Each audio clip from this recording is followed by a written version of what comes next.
Hello, everyone, and bonjour à toutes et à tous. And as usual, I'll start with the latest numbers on COVID-19 in Canada. There are now 70,342 confirmed cases, including 5,049 deaths, and 33,254 cases, or 47%, have now recovered. Labs across Canada have tested over 1,145,000 people for COVID-19 to date, with about 6% of these testing positive overall. We're now testing on average of 26 to 28,000 people daily. These numbers change quickly and updated regularly on canada.ca/coronavirus. Last week, I mentioned the disproportionate impact and severe outcomes of COVID-19 on our seniors, particularly those residing in long-term care and assisted living facilities. An estimated 20% of Canada's COVID-19 cases are linked to long-term care homes, but over 80% of all deaths are among seniors residing in these settings. I reiterate these numbers today because not only do they lend a voice to the unspeakable scale of the impact on our seniors, but they also highlight the challenges faced by healthcare staff working in these settings. Among these are the nurses we are celebrating this National Nurses Week, but also the personal support workers and the many other essential staff that deliver care and services to our elders, parents, and grandparents. In our long-term care homes, healthcare workers not only deliver health and personal care services, but they establish familiarity and friendships, offer companionship, personal interaction, and simple human kindness that is as vital to well-being as any medicine. During COVID-19, their work has become immeasurably harder. Nevertheless, they have shown up, and despite staffing shortages and facing their own fears, they've worked long hours, taken extra shifts, and in some cases isolated from their families. And tragically, some of the least compensated and recognized among these, including personal support workers, orderlies, and patient attendants, have lost their lives due to complications of COVID-19. Remember, on this 200th anniversary of Florence Nightingale's birth, shine a light in your window to thank our nurses for the valuable work they do, but make it extra bright for all those who work alongside them around the clock to be there for us when we need them most. Thank you. Merci. Bonjour. Comme d'habitude. Good afternoon. As usual, I will start with the latest numbers on COVID-19 in Canada. There are now 70,342 confirmed cases, including 5,149 deaths and 33,254, or 47%, now recovered. Labs across Canada have tested over 1,145,000 people for COVID-19, with about 6% of these testing positive. We are now testing an average of 26 to 28,000 people a day. These numbers change quickly and are updated regularly on the website canada.ca/coronavirus. Last week, I mentioned the disproportionate impact and severe outcomes of COVID-19 on our seniors, particularly those residing in long-term care and assisted living facilities. An estimated 20% of Canada's COVID-19 cases are linked to long-term care homes, but over 80% of all deaths are among seniors residing in those settings. I reiterate these numbers today because not only do they lend a voice to the unspeakable scale of the impact on our seniors, but they also highlight the challenges faced by healthcare staff working in these settings. These people include nurses, who we are celebrating on this National Nurses Week, but also the personal support workers and the many other essential staff that deliver care and services to our elders, parents, and grandparents. In our long-term care homes, healthcare workers not only deliver health and personal care services, they also establish familiarity and friendships They offer companionship, and they have personal interaction and provide simple human kindness, all of which is as vital to well-being as any medicine. During the COVID-19 pandemic, their work has become immeasurably harder. Nevertheless, they have shown up, and despite staffing shortages and their own fears, they've worked long hours, they've taken extra shifts, and in some cases, they have isolated from their own families. Tragically, some of the least compensated and recognized of these workers, including personal support workers, orderlies, and patient attendants, have lost their lives due to complications of COVID-19.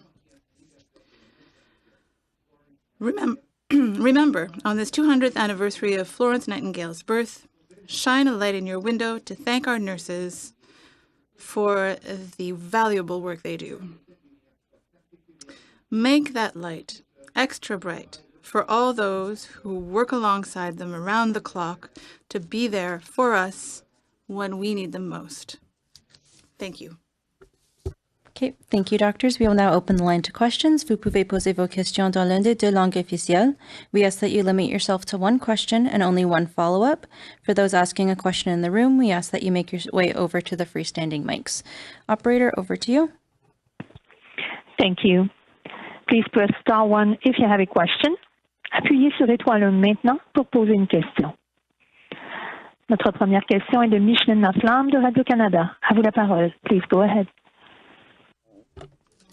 Question. Hello. The National Research Council and CanSino Biologics are working together to develop a vaccine. Do you think that that is an important agreement between Canada and CanSino? Is it something that could actually make a difference? And do you know whether there will be clinical trials starting soon and where those clinical trials will take place if they do take place? Answer. Thank you for the question. This is Dr. New. Yes, I think that the agreement is a good example of cooperation among researchers and scientists around the world. It's an important agreement for Canada. It's a candidate for the vaccine, but we always hope to see positive results for any vaccine that's being developed. We don't have any details about the coming steps, but those steps will take place with researchers in Canada. And really, it's great news for Canada and also for the international community. Follow-up question? Question. I'd like to come back to the testing. So you were telling us that there are about 26,000 tests daily, but really the Prime Minister had said that our objective was 60,000. So I understand that the right person has to be tested at the right time in the right place, but what would make it possible for us to do what we hoped? Because right now we're at about 30% of that goal. Because now provinces are starting to change their measures. They're starting to relax containment measures as well. Answer. Yes, thank you for your question. So when we were talking about 60,000 tests a day, that would be the lab capacity. But there are always a number of steps to follow. There are a number of challenges on the ground to make testing available. There is also the issue of transporting the tests to the labs, for example. These are issues that we are discussing with our counterparts in the provinces and territories. We are taking a strategic approach across the country, and everyone agrees that all symptomatic people must be tested. And that's something that evolved because at the beginning, with limited experience, maybe back in January, we thought, well, maybe people who have symptoms like a cough and a fever who should be tested. But we've seen, thanks to experience throughout them. So with our counterparts, we are now following the judgment of clinicians on the ground. So anyone with any of the range of symptoms could have COVID-19, and therefore they should be tested. So that's the first thing. And now for asymptomatic people, we were thinking that our approach might be adjusted so that if there's someone who's in an environment like a long-term care facility, for example, it would be a good idea to have testing for all of the other residents and for all of the staff if there is anyone who is showing symptoms of COVID-19 in the community. All of the contacts would also have to be tested at home, etc., for a confirmed case. We can see that some provinces are trying things out. They're having pilot projects to screen for COVID-19 cases in certain high-risk environments like long-term care facilities. But we don't have where there hasn't been a confirmed case yet. So really, all of the provinces and territories are increasing their capacity to test. And of course, the situation in Quebec may be different from the situation in British Columbia or in the territories as well. So that has to be taken into account as well. So really, it's up to the health authorities in each province and territory to carry out these measures, to make the decisions about testing based on what's happening on the ground. Our next question is from Liber Thiaume from the Canadian Press. Please go ahead. À vous la parole. Yes, thank you. This question is for Dr. Tam. The Deputy Prime Minister said yesterday that traffic between the U.S. and Canada is bound to increase as states and provinces reopen. And we're wondering, from a public health perspective, as traffic does increase across the border, what measures do you think are needed to keep Canadians safe that are not currently in place? Well, I think one of the key aspects is to continue to strengthen what is in place, because right now we ask that travelers undergo a mandatory quarantine as they come through our international borders, which is, I think, one of the key aspects of the public health measures in order to reduce any risk to the Canadian population. So that, I think, is one of the key aspects of it. A whole host of measures in terms of making sure, I think, that if the numbers do increase, that there is an actual public health system capacity then to be able to follow up and do the proper follow-up of any of the travelers. So I think carefully, so that it is not an issue that's going to overwhelm our public health capacity in order to be able to do what we need to do. But I think right now things are working really well. So I think it's watching those volumes as things change over time. And as a follow-up, if I understand correctly, you previously said that public health officials are not tracking the number of cases linked to cross-border travel from the United States. You can correct me if I'm wrong. If you do have some numbers, that would be great. But if not, what are the challenges for doing that? What you kind of referenced that this is going to be important. What is the main challenge for addressing that shortfall or gap, if you will? Well, I think we do track, travel-related cases, particularly in the province and territories, and we have seen that travel-related cases have really fallen off as a result of all of the border measures. So I think it's the ability to, of course, detect any of these cases that's important in any sort of efforts to reopen our economy, as it were.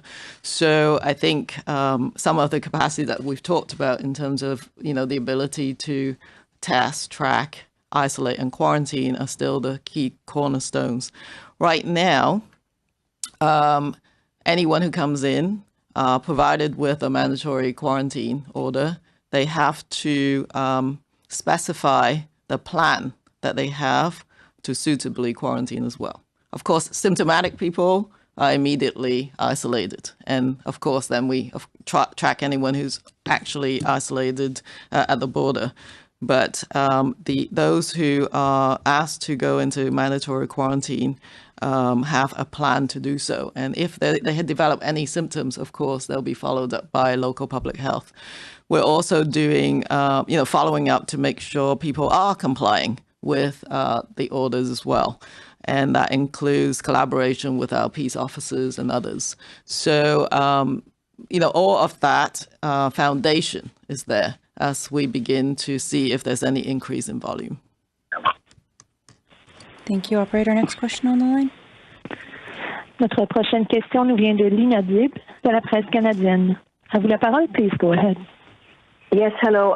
Dr. Tam, my question is for you. I was wondering, at this point, what is your scientific advice to the government about reopening or not the border with the United States at this point? So I think, as with all aspects of this next phase, is extreme caution and really be very, very careful because this virus could take off rapidly if we do not be extremely slow and cautious with our approach. That's any aspect of domestic or international sort of easing up, if you like. I think that one of the sort of underlying principles with provinces and territories is that we need to be able to see what happens when we ease the domestic public health measures before we can essentially look at the international border easing up. So that's another principle that we have discussed with the provinces and territories. And of course, having the ability to, again, to detect and trace contacts, quarantine and isolation are still, very important, and looking at our health system capacity. But it also depends on us tracking the international epidemiology, because the virus is in essentially all countries and jurisdictions of the world, and they're all at different stages in the epidemiology. So part of that aspect of what's going on in the other country, and of course the United States being one country that still has cases and is still trying to manage outbreaks. So and they present a risk to Canada from that perspective. So we have to take that into account.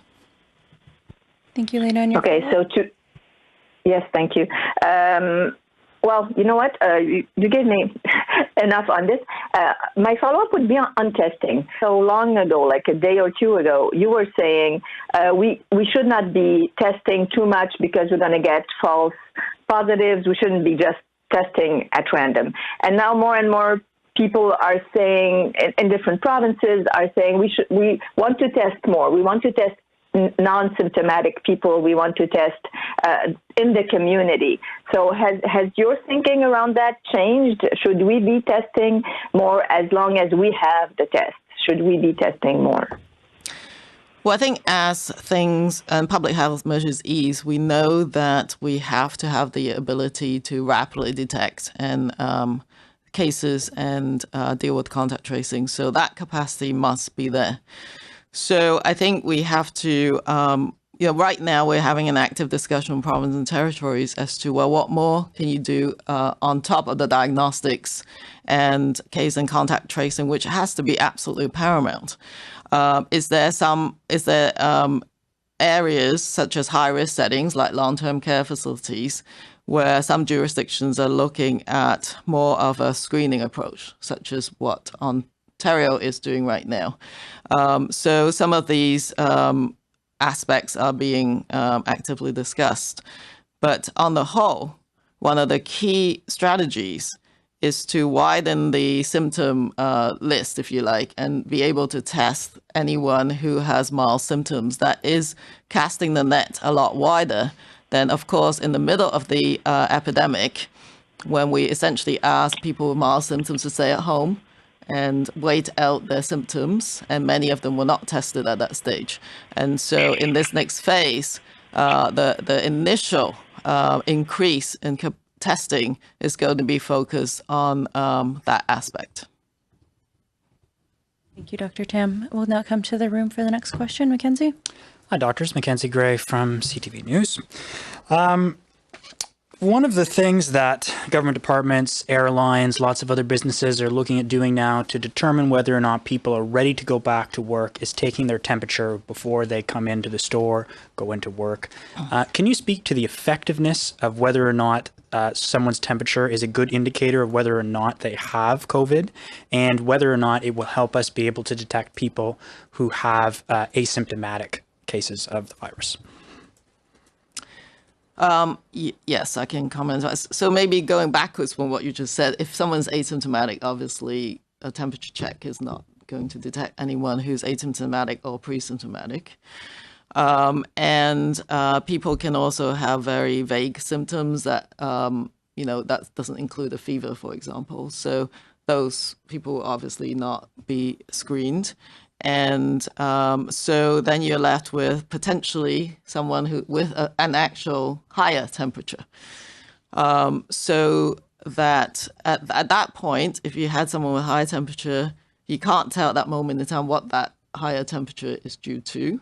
But you can certainly turn people away as a result. But I think some follow-up may need to be done, because people can have a higher temperature for all sorts of reasons, whether naturally, and they're well, but their temperatures go up and down as a result of different activities or their different health conditions.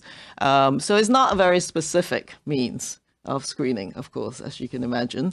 And it's not very sensitive because of the nature of the illness. So those kind of characteristics have to be borne in mind, because it's very difficult to interpret that one way or the other. My other question is about seniors' homes. Obviously, you guys have mentioned this on a number of occasions. What concrete things would you like to see seniors' homes, long-term care homes, any facilities where we have vulnerable people living there? What would you like to see them do as we go on the downward cycle of this wave and potentially going into future waves, so we don't see the large spikes that we've seen in these homes? Yeah, so I think from our perspective in working with the chief public health officers or medical officers of health is to put down some guidance, which do have to be implemented by the different facilities in terms of prevention, really. The key is to prevent the entry of the virus, which is, can be quite difficult because of the asymptomatic and pre-symptomatic infections. So some of those guidance also include the use of PPE, for example, for staff for the whole shift that they're there, because you actually are trying to prevent introduction by staff, between staff, and also essential visitors or visitors to the care facility also has to practice infection control measures. But of course, people like to focus on the PPE, but there's all the other controls, the administrative controls and who goes in and out, tracking who they are, the physical controls of spacing. So, I think no congregate settings or, having meals without physical distancing. The activities have to change within those long-term care facilities so that the spread doesn't occur. Environmental cleaning, all of those aspects are there to try and prevent the introduction. But the other administrative and support that provinces are beginning to, it's try and stick to one single facility for staff working there, which has been a bit of a challenge to do, because many of the staff, because of their relatively low-paying jobs, they're actually working in between different facilities or between the facility and an acute care and a home care setting. So they're trying to reduce that so that that spread channel doesn't actually occur. So it's really multiple layers that needs to be done in order to support long-term care. The moment you detect a case, and Dr. New just spoke to that is where low threshold testing of everybody, including asymptomatic people, I think then becomes extremely important. Thank you, Dr. Chan. We'll go to the line for one final question. Operator? Thank you. Our last question is from Rahul Vidyanath from the Epoch Times. Please go ahead. Yes, thank you very much for taking my question. I would just like to ask you, how critical is the shortage of vital medicines at this point in time? And I understand it's getting worse. And what can Canada do to protect its supply chain of vital medicines, including diversifying it away from Chinese production, which has something like a quasi-monopoly on the manufacture of active pharmaceutical ingredients?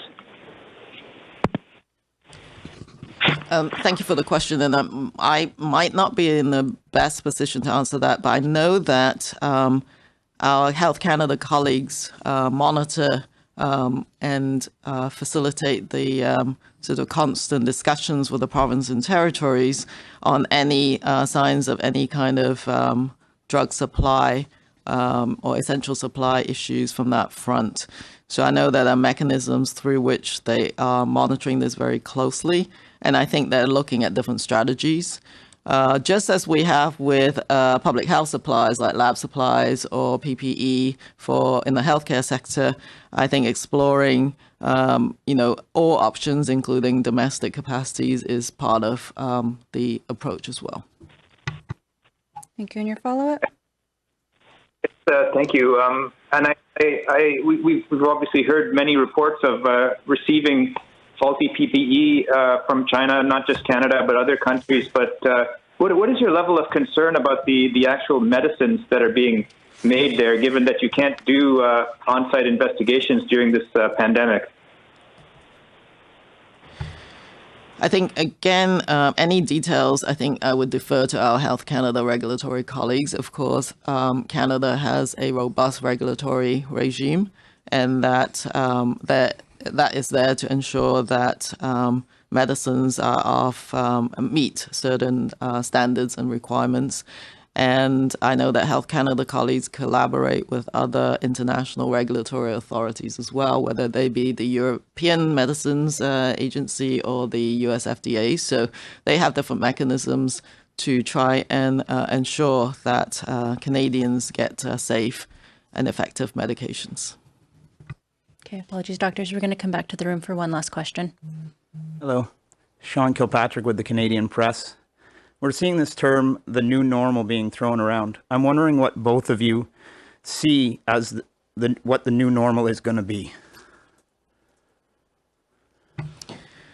So I think it's the recognition that we have not eliminated this virus, and that it is in all countries. We also are looking towards things like serological surveys to see how much of the population maybe have been infected with the virus in the past. But I would suspect, just based on international surveys so far, that percentage is going to be relatively low. So there's going to be a lot of unimmune people in Canada. So the new normal means that we have to be extremely cautious about relaxing public health measures. And provinces are phasing their relaxation of certain measures according to their own context and epidemiology. So I think the pathway to this new normal has to be extremely cautious, where you have to monitor what actually happens and evaluate what happens when you do that. But the new normal means that Canadians, every one of us, must continue to observe some very core public health practices, which one of the most difficult is staying home when you're sick. And I keep saying that isn't sort of in our general behavior before this actual pandemic. And people need to be supported to do that. Washing your hands, we cannot talk about it more often. The physical distancing means that we are not going to see mass gatherings anytime soon, not until we have a very good handle on what is going on. And provinces are continuing to look at their advice on maybe small gatherings, particularly ones of importance to the cultural, social context of Canada, but doing those small gatherings in a very safe manner. So you have to actually change your approach to some of those gatherings. Going outside is okay, but you still maintain your own little cluster or bubble, but a distance from others. That's still going to be there for a while. Non-essential travel, we're not going to see that happening. We hopefully are capitalizing on what we learned about telemedicine, telework, so that workplaces could look very, very different in this new environment. And you will see grocery stores with the social distancing measures, plexiglass to protect workers, etc. So I think that's very important. So I think a lot of what fundamentally characterizes Canadian daily lives will not look the same as before, as I said, before January of this year. And so listen really carefully to your local public health authorities. Your follow-up? Yes, my follow-up is just in the near future, you talk about us having to move slowly. How slow can we move and it not affect mental issues and economic issues? I don't think there's an actual measurement for the, it's not like a car where you sort of have to look at how many kilometers an hour that we can drive. I think different provinces have very different situations right now. So if you are in the Yukon or PEI, you're quite different from if you're in Vancouver, where you can see the medical officers of health being very cautious about what it is they do. They have phased approaches. Each jurisdiction have certain phases according to their context. If you're in Montreal, you're in a very different position right now. You're still dealing with outbreaks while cautiously looking at what is happening in the community. And the rest of Quebec is different to Montreal. So I think the rate at which certain public health measures are eased will fundamentally depend on where you are in Canada. Thank you, doctors. That concludes today's conference.